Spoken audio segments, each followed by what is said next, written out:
Okay, this last bit I've added to UIK is really straightforward. What I did was added events. And so when an external event occurs, you can associate it with one of the tasks. So, a new task that we've added is task Blinky 3. It does the same thing as the other tasks. The difference is that it's associated with an event, and in this case it's associated with timer 0 overflowing. So we also set up timer 0 up here. Okay, so if we look at what that is in tasks.c, task Blinky 3 is, again, exactly like the other ones, except for we have this additional call to UIK assoc event.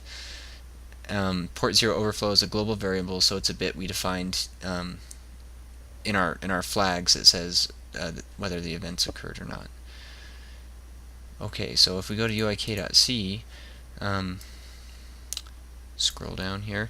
Here's the interrupt for timer 0. So basically every time timer 0, which is an 8-bit timer, every time it overflows, which is about every 1/60th of a second or so, then the event flag is set, which is a global variable.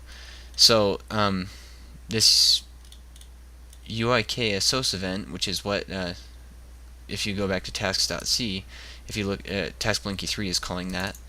So what it's doing is it's saying you pass it the event. So in this case it's just event 1 because we're associating it with the timer overflow.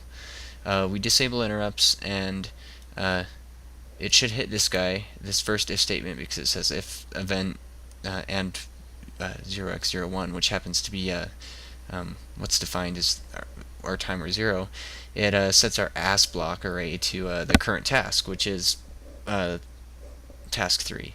And interrupts were disabled, so current task shouldn't have changed. So all these other ones are kind of superfluous because we don't have more events than just the timer, but they could be added later. So we try to do some bit logic that would hold for all of them. Then we delay, I guess. Another thing that we added was to the tick. The tick also has to now handle extra events. So these events are placed in the waiting state when a assoc event is called. And so after the event actually occurs, we need to put them back in the ready state. So here's our big for loop for the tick, which finds the highest task and decrements the delays. Another thing it does now is it updates the event.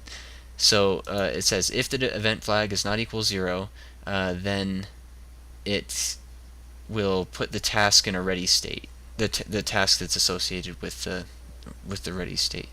So in this case, because task 0 will sometimes be set, an event flag, then we'll update that to ready. So that's the basic logic of it. Here's what it's actually doing. Okay, so here it is blinking. If I turn this on, the one thing that's changed is this light right here, the third one down. It is now actually it should be blinking with so it's 2 seconds on and 2 seconds off. So that's due to the timer overflow. So, pretty exciting. But anyways, that's all it does. Thanks.